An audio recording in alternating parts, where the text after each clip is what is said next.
Stop the world!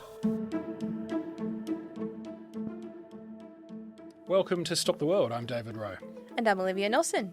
Now, Liv, we love journos on Stop the World. I'm obviously biased because I used to be one, but you love them too because they're great storytellers and they're good at bringing all of their insights together in a way that makes you want to keep listening. Today's guest personifies that skill. Yes, we have a real treat for our listeners. We have the Washington Post Asia Pacific editor, Anna Fifield. I'm a huge fan, particularly in the strength of her book, The Great Successor, The Divinely Perfect Destiny of Brilliant Comrade Kim Jong-un, which I can't recommend enough. I mean, the title alone is fantastic. Yes, I agree. We were feeling that North Korea had been squeezed out of everyone's attention span, understandably, by events elsewhere, but really it remains one of the great flashpoints because it's still a nuclear-armed problem child. That it is, and we're not the only ones who felt like getting into it this week, obviously. The New York Times has been running a really interesting series on Kim Jong-un's mysterious daughter, who is seemingly being positioned as his successor, despite being a tweenager, and, it's like putting my daughter really in charge of a country, which much as I love her, I probably wouldn't do. And despite the obvious power and influence of Kim's sister, who's an adult. So there's a succession-style rivalry brewing, and I couldn't resist the temptation to get stuck into the HBO series, which, as you know, Liv, I thought was the most pointless and over-rated TV show of the decade. Dave, we don't disagree on much, but this is an area of serious disagreement for us. It went round and round for 4 seasons, and then the dad just conveniently killed over and died. It was silly. Anyway, we digress. Anna has been the Post's bureau chief in Beijing, bureau chief in Tokyo, and also editor of the Dominion Post in her native New Zealand.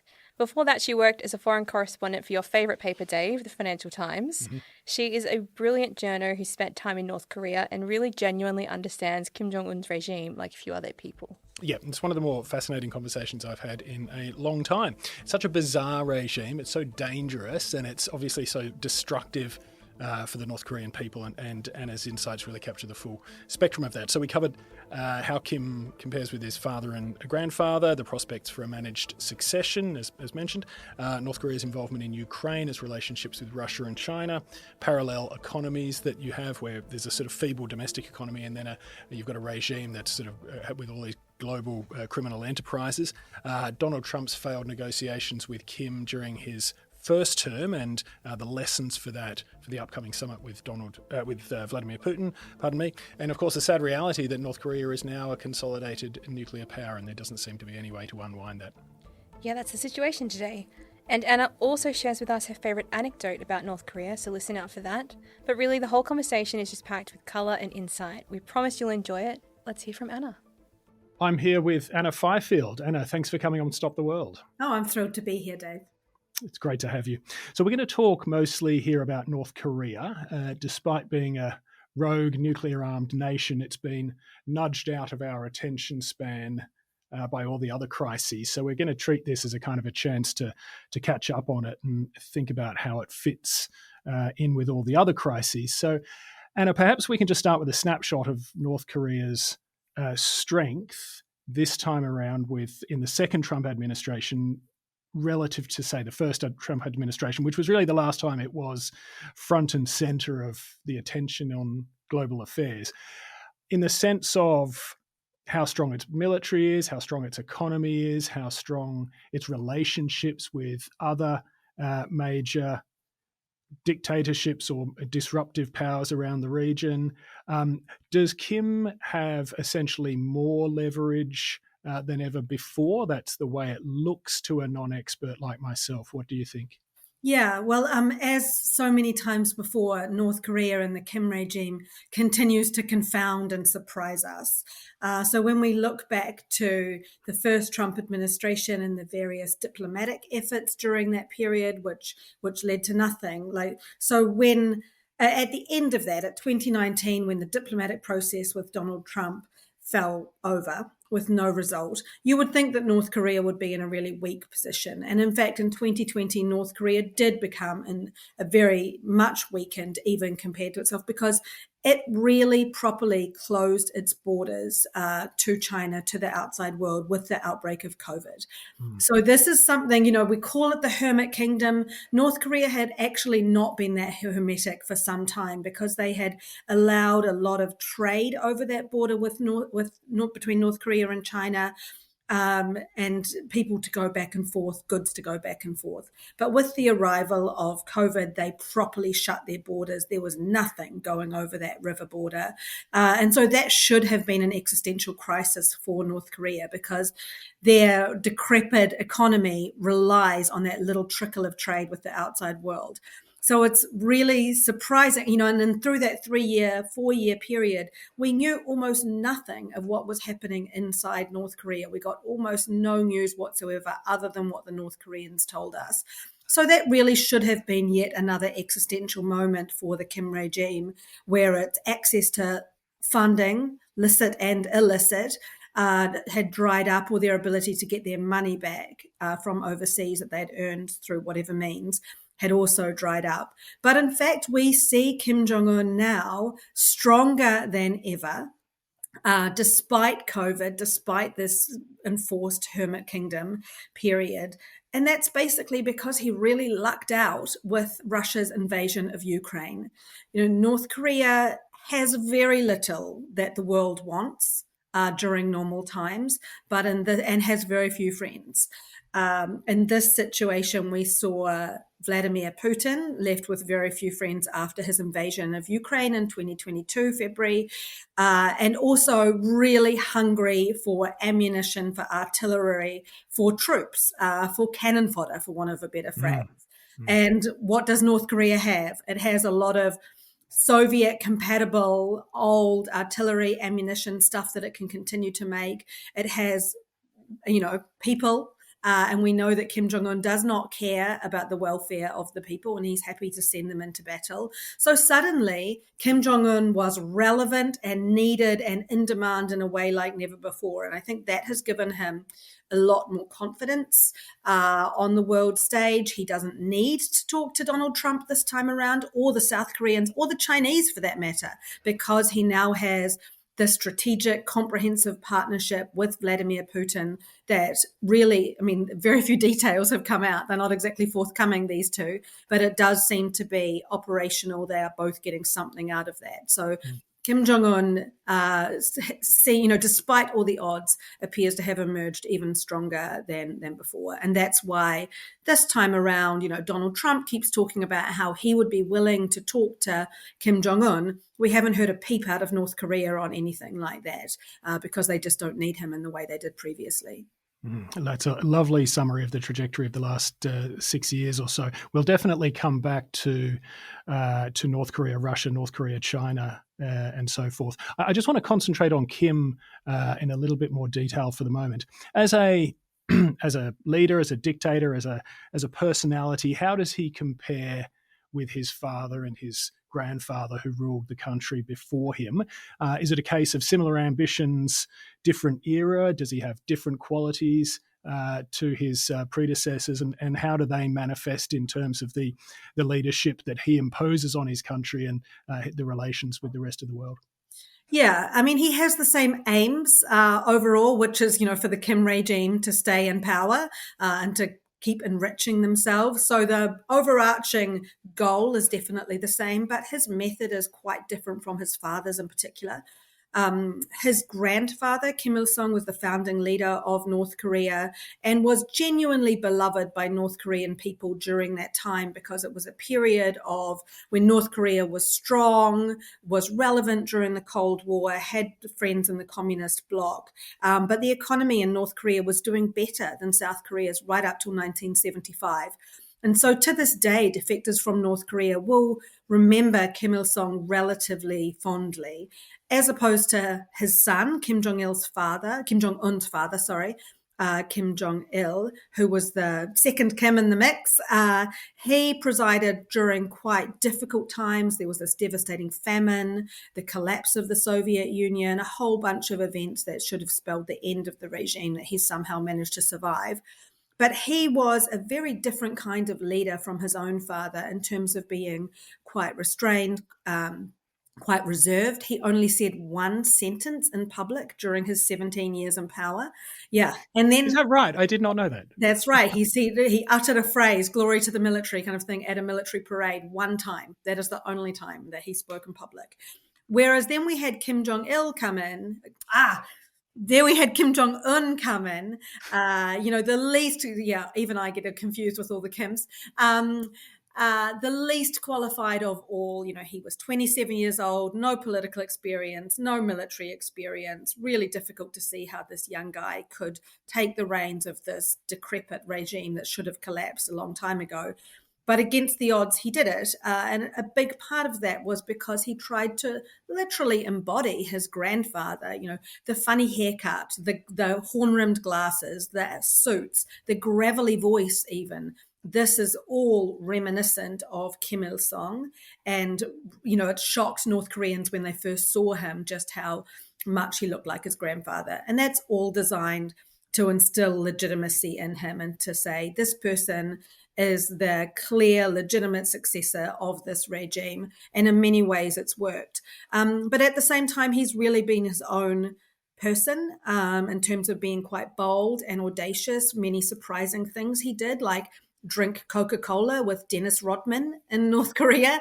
Hard to explain that according to communist ideals, leaving the country, flying to Singapore to meet Donald Trump. He has done a whole bunch of things that were unprecedented.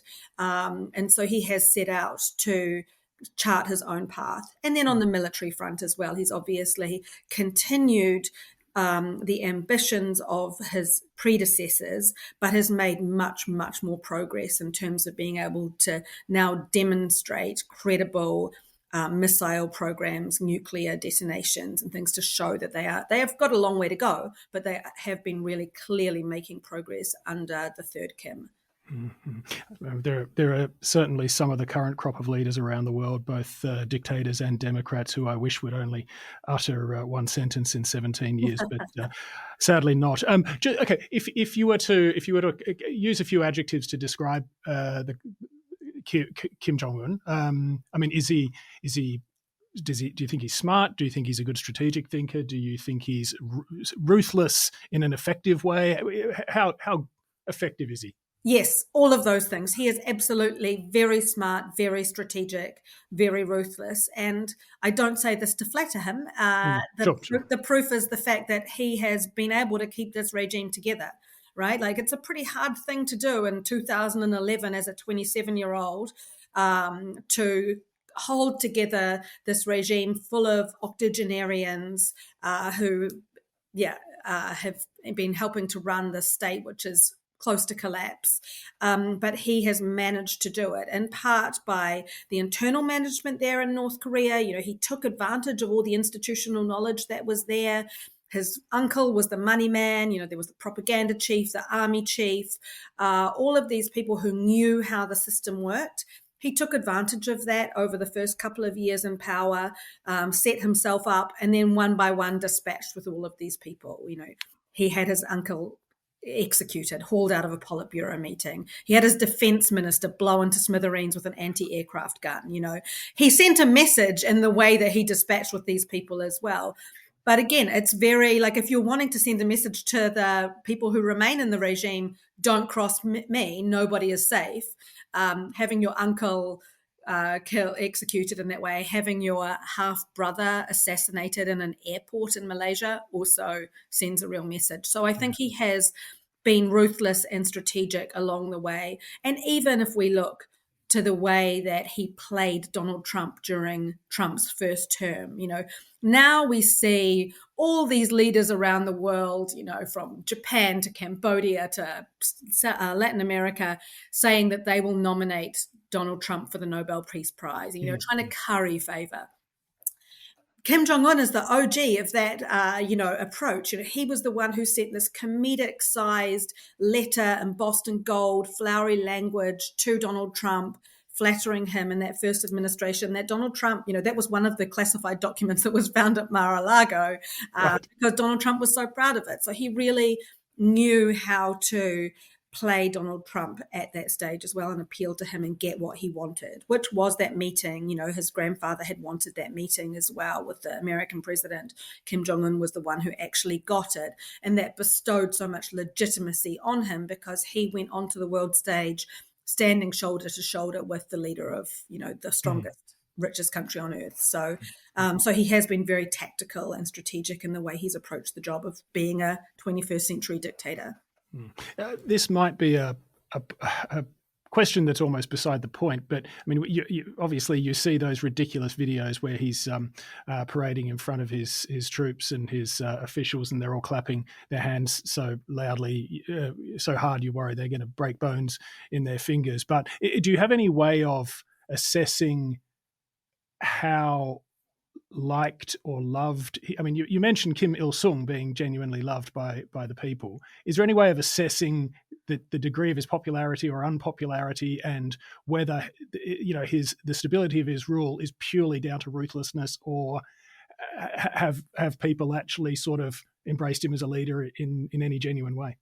Yeah, short answer is no. There is no public polling in North Korea to tell us that, but there's a lot of anecdotal evidence. At those military parades, that's obviously a select group of people from Pyongyang brought in there. And, those people don't need to be told to clap and cheer hard. Like, you don't want to be the one with the camera on you where you're being half-hearted about the applause, right? So that's, people know what they need, what their role is in that kind of situation. What we have had in talking to people over the years who've escaped from North Korea, almost universally, they have talked about how, there was some hope when he came in, this millennial young leader, that he would be a liberalizer and that he would do things differently. But that really has not turned out to be the case. He has centralized the economy more. He has tightened security and the border more. He has been very harsh in his rule. So of all of the people who have escaped that I have spoken to and my colleagues have spoken to, people, have no affection for him. And try to ignore him as much as they can in their daily lives, right? They're just trying to get on, feed their families, make the best of a bad situation. And really, Kim Jong-un doesn't care about those people because they are no use to him. He really only cares about that top elite in Pyongyang, the people who keep him in power. They are the ones who, if you're doing the public opinion poll, they're the ones he cares about because they are the ones who who know where the money is, who know how the system works, who could potentially build factions to rival him. So they are the people that he wants to keep under control, most of all, to keep in fear of him. But also they are the ones he wants to enrich and make them feel like they have something to gain from this system. So throughout his Kim Jong-un's leadership, we have seen these kleptocrats in Pyongyang get richer and richer and enjoy an increasing standard of living under Kim Jong-un, mostly thanks to corruption that he has allowed to flourish. But, the 20-somethings in North Korea, before COVID at least, used to call it Pyonghattan. They would joke about the skyline in North Korea now looking like New York because it had so many more skyscrapers and things like that. It's still very much a Potemkin village. They do have 70-story skyscrapers now, but the elevators don't work because there's not enough electricity. So nobody wants to live on the top floor of these fancy new buildings, that's for sure. But Kim Jong-un wanted to try to create a sense that their lives were getting better under him and therefore they should keep him as the leader, and that they would occupy a social and economic position in North Korea that they would not occupy if they escaped to South Korea and had to be a taxi driver. Yeah. Meanwhile, the rest of the country would make the Bronx in the 1920s look good, presumably. One more question on the people before we get on to the geopolitics. But Kim's only 41 years old, but he doesn't look to be in great shape. And there's the history of, I think there's the family history of heart problems. There's been talk recently and some stories about his daughter, Kim Jong-un, succeeding him. I hope I'm pronouncing that correctly. She's only about 12 years old, I think. At the same time, his sister, Kim's sister, Kim Yo-jong, seems to be fairly influential. What's your assessment, I guess, of the sort of succession dynamics here? Is it unusual, first of all, for a child to be publicly positioned in the way that Kim, the daughter, is? What kind of potential future trouble does that portend in the vein of the vastly overrated HBO TV show Succession? Yes. Even by North Korean standards, this is extremely unusual.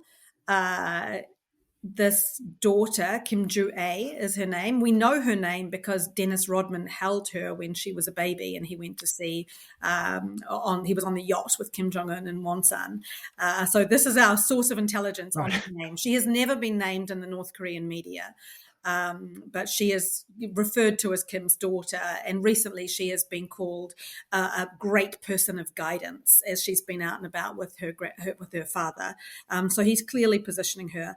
Look, North Korea, and to a lesser extent South Korea, remains a very Confucian hierarchical country, has a culture of Confucian hierarchy where maleness and age is prized. So it was surprising in many ways that Kim Jong-un was able to take over, being only 27, but at least he was a man, and then that's been the kind of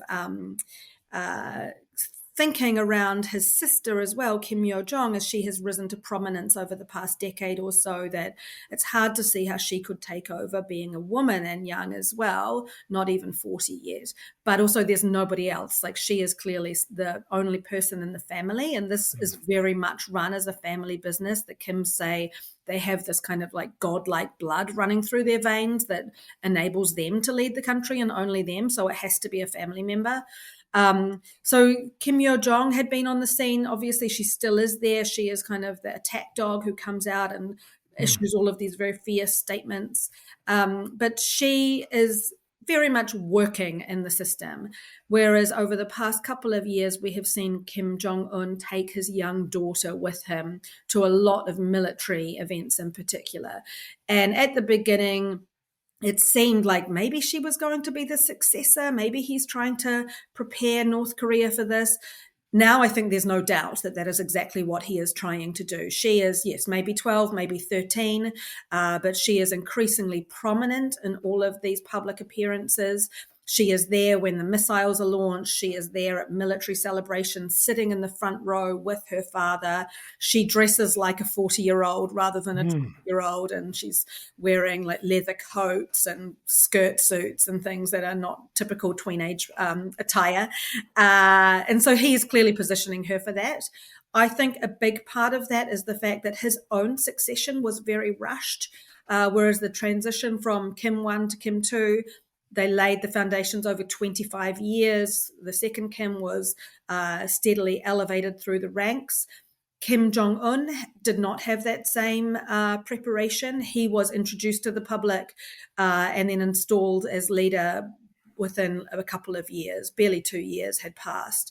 So that felt very rushed and may have been a little hairy in terms of getting his grip on control. So I would say that that is what he is doing now. He is laying the groundwork for the North Korean public to accept the idea of a woman taking over because she has this special blood in her veins, and that Kim Yo-jong, the sister, would be a kind of regent who would be able to guide her as Kim Joo-a rose up through the ranks.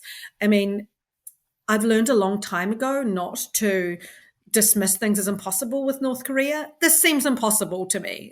that a 17-year-old girl, Kim Jong-un clearly is not healthy. He's clearly obese. He continues to smoke a lot. If he was to drop dead in the next 5 years, would the North Korean people accept Kim Joo-a as their leader?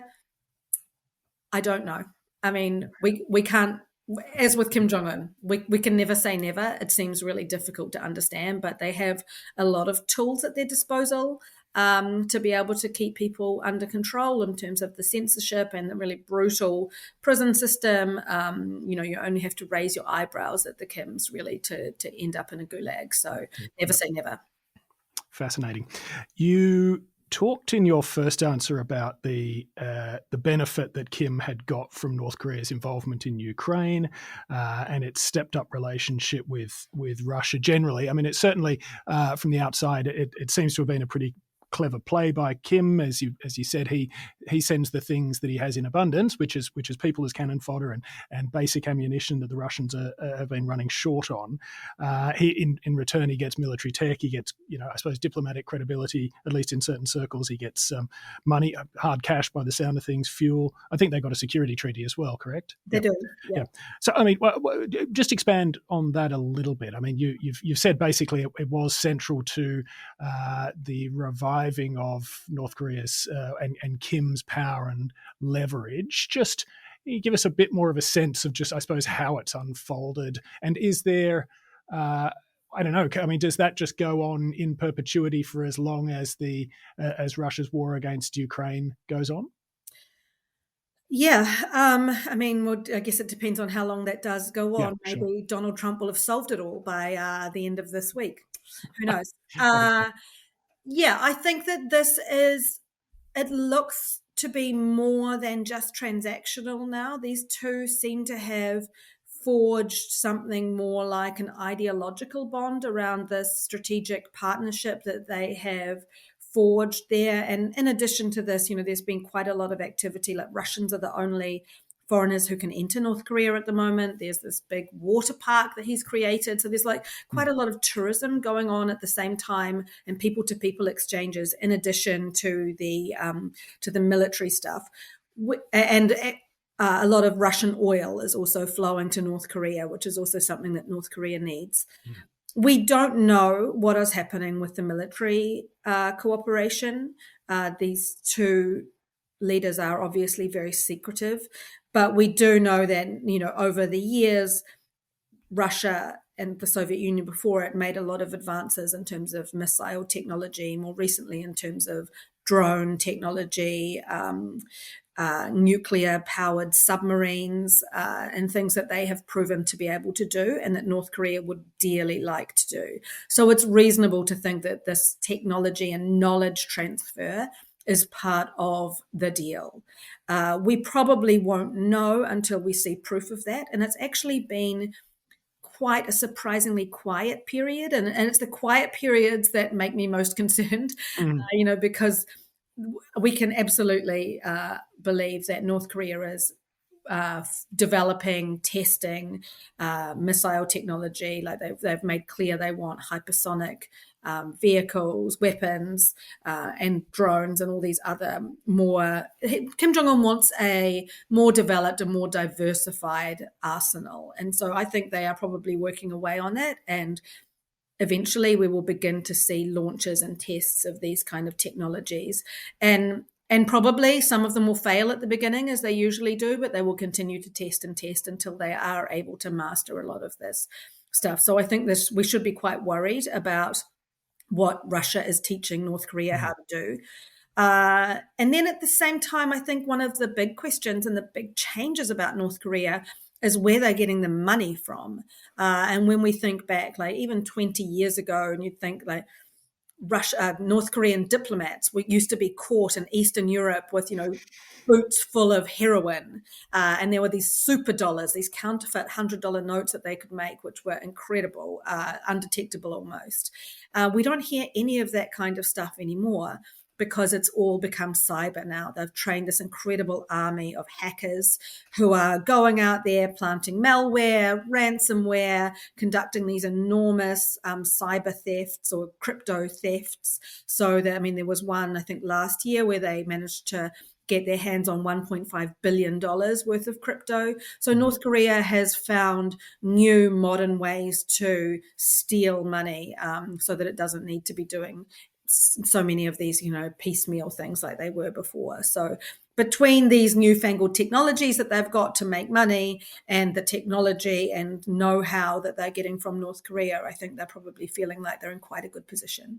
Yeah, really interesting. Well, let's stay on that for a moment. I mean, I'm always fascinated by North Korea's, well, quote unquote economy, and how much of it is, I suppose, legitimate or normal economic activity going on within the country itself. So people growing things, people making things, people selling them back and forth. Is that sort of happening on one level? And meanwhile, the regime has this sort of global network of a combination of, sort of criminal enterprises, relationships with other dictatorships that simply supply them things out of geopolitical transactionalism or shared values and shared interest in disrupting a US-led order. Can you just, I mean, how would you sort of quantify and characterize the internal economy, and what portion of that is just completely illegitimate criminal activity? Yeah, I would say there's almost two economies operating in North Korea, and that there's the ordinary, everyday, day-to-day economy.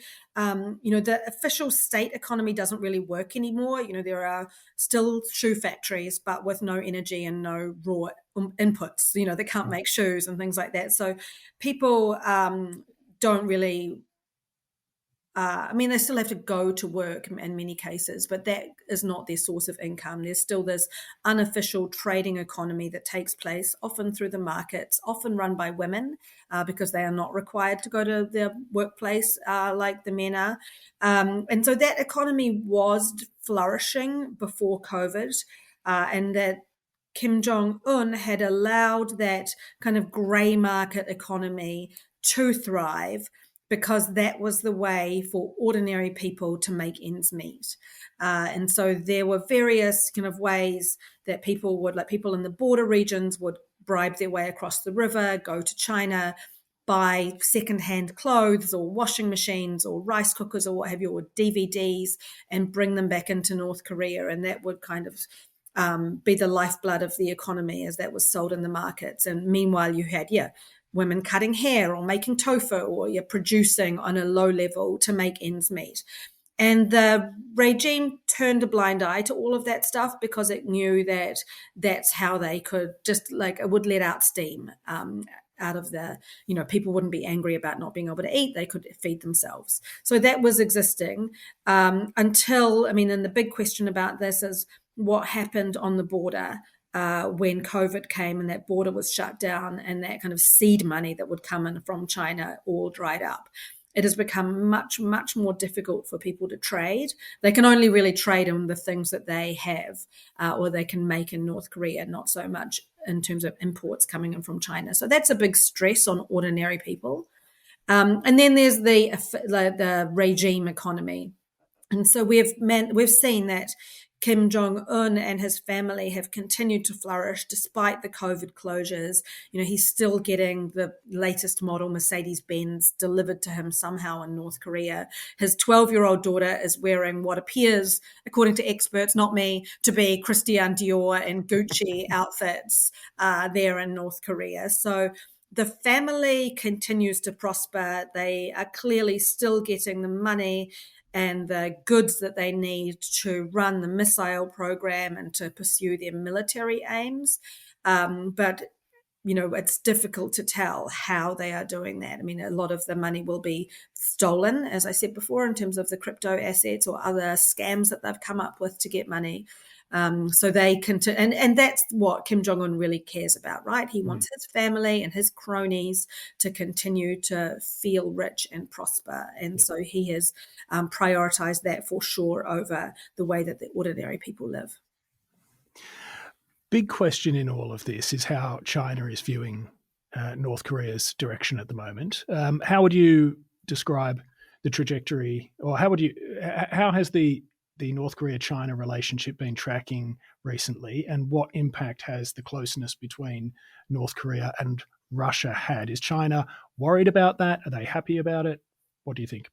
Yeah, I think ever since, Xi Jinping took power in China at the same time, almost just a little after Kim Jong-un in North Korea, so 2012, Xi has really made it clear he has no time for this little punk next door who fires missiles during big important events in China and things. And so they had there'd been very little contact until Donald Trump came along and started with the summits. That is what focused Xi Jinping's mind and forced them to have their first meeting, Xi and Kim, before the Trump summit. I think Xi Jinping's preferred position would be to just ignore North Korea. They want them to exist. They want them to be stable and quiet and acting as that buffer between northeastern China and American-backed democratic South Korea. So they would really like to just be able to ignore them most of the time. And that has been, they have been able to do that. They did support them somewhat during the COVID years just to make sure it didn't collapse. But I think this development with the friendship with Russia will be quite concerning to them, because China does want to have all of the leverage over North Korea. They do want to be able to force Kim Jong-un to act or not act in certain ways. It's quite a surprise that North Korea has not conducted a nuclear test since 2017, and that may well be because Xi Jinping has made it really clear that that's a red line. They certainly have the nuclear material for it in North Korea to be able to do it, so it's puzzling that they haven't. But so I think from Xi Jinping's perspective, they will very much be looking at this and concerned about the relationship and wanting to keep a sense that they have some control over North Korea in there. But at the same time, China, Beijing wants Russia to prevail in its war against Ukraine, right? They look at this very much through the lens of China's own territorial claims, ambitions over Taiwan. And so they do not want this idea that the West or democratic world will help Ukraine kick out Russia, or prevail over Russia. So I think that remains their top priority. They could definitely have done more in terms of China supporting Russia in this. They have been quite guarded in what they have done and said publicly, but despite the no limits friendship. But I think that this is kind of a careful balancing act that they are trying to keep in place in Northeast Asia. Okay. Perhaps we can look at a parallel, and we're getting into Donald Trump a bit here. I try not to make every episode focus too much on Trump, just because it's easy to get drawn into that. But it's as we're recording this, we're a few days away from the planned summit between Trump and Vladimir Putin. Of course, it's a tremendously important moment, but I've always felt when it comes to Trump-Putin negotiations, there's the danger of a repeat of what we saw between Trump and Kim Jong-un, where the summits themselves are portrayed as successes, but Trump ultimately loses patience, loses interest, walks away, and then the dictator goes on doing what he pleases. I suppose I'm just interested in your reflections on that. What lessons, if any, do you draw from that episode between Trump and Kim Jong-un in terms of what we may see between Trump and Putin in the coming days? Yeah, I mean, there are so many parallels in terms of Trump's kind of the art of his deal, I guess, in that if you cast your mind back to 2017 when Donald Trump was talking about Little Rocket Man and talking about being locked and loaded and all this kind of fire and fury and all of this kind of rhetoric that we were getting out of him. And he was really in that bad cop mode until he was in good cop mode. And I think we've seen a lot of back and forth on this in terms of Trump's approach to Putin over the past few months. Right? But I think that in both cases, that it comes down to Trump thinking as a personalistic leader and as a deal maker, that he alone can cut this kind of deal with another world leader. I'm no expert on Russia, so I will not opine on that, but it certainly didn't work with Kim Jong-un at that time. I was probably a little bit of an outlier in 2018, and I actually thought it was good that Donald Trump went and met with Kim Jong-un, because over the previous 2-3 decades, various American leaders had been trying the same thing over and over again to convince the North Koreans to denuclearize, and it hadn't worked, right? There's kind of horse trading through the six-party talks and the oil for denuclearization hadn't worked. So I thought, why not try something different? It made a little bit of progress, I guess, in Singapore, and that they agreed to meet again, but obviously ultimately failed, did not lead to anything. That is widely credited to John Bolton nixing the deal in Hanoi and stopping it going any further. So clearly it didn't work, but I still do think that at least now we know that approach doesn't work. Yeah. Yep. We don't have to imagine, there are no more what ifs around that. So I think it was worth a go. And now the dynamic, I think, is very different, partly because, and this is part of the reason as well, why North Korea has fallen off the front pages, because there are so many other crises around the world happening, other people dying of starvation, other nuclear-armed powers locked in conflicts, so the threat of North Korea, while still there and still really credible, doesn't seem as urgent as the ongoing conflicts that are happening in other parts of the world. So I think that has distracted Donald Trump a bit, but also the fact that Kim Jong-un has this new strategic partnership that is multifaceted and seems to be working to his advantage with Russia, just reduces his reliance on other people in the outside world too. So we've even seen that over the past couple of months with South Korea, which now has a new progressive, more talks, diplomacy, friendly leader in place there in South Korea. But so far, their efforts to send an olive branch to North Korea and things have met with nothing except, slamming the door in their face again. So there is this real sense that whether it's South Korea, the US, China, Kim Jong-un doesn't feel like he needs them as much anymore. The real question then, is what happens if Putin goes away? And whatever way that happens, where does that leave Kim Jong-un? But I think the fact that he still does have, then he goes back to his old playbook, right? He still does have nuclear stockpiles, all of these missiles. He can go back to using them as a bargaining chip for talks once again. But I mean, the bottom line here is that he holds a lot of the cards. Kim Jong-un holds a lot of the cards right now. Yeah. So in terms of North-South relations, would you summarize it as being largely just disengaged at the moment? I remember there was, I think it was Kim's sister, Kim Yo-jong, who made some remarks a while back that no, they have no interest in talking to the new leader in the South. And does that just look like the way it's going to continue for the time being? Yes, I think so. I mean, I think they have no need to talk to them. It's there's a real limit as to what South Korea could give them other than talks and face. So I think that there is nothing really for them to gain, North Korea to gain from that. So I can't imagine a situation where North Korea would want to talk to them anytime soon. And also it goes back to the same old playbook, of treating them mean. What are they going to do? They're not, the South Korean government isn't going to walk away and refuse to talk down the line. So North Korea does keep all of the cards in its hand. Yep. All right. Now, I am in danger of running over time, so we'll go through a couple of other quick ones that I do need to cover off. I mean, one is, and you've touched on this in your last answer, but I mean, is denuclearization pretty much a dead idea today? I mean, we haven't talked seriously about it for a number of years now, and if so, what should a reasonable, realistic expectation be for the US or for the international community in terms of the expectations that they might put to North Korea in terms of some sort of international agreement to tame the future that it represents? Yeah, I mean, yes, it's definitely dead. There's no way that Kim Jong-un would ever consider giving up his nuclear weapons. They are what makes him relevant and powerful. Donald Trump wouldn't be bothered with a country of 25 million people, one of the poorest countries in the world, if they did not have nuclear weapons.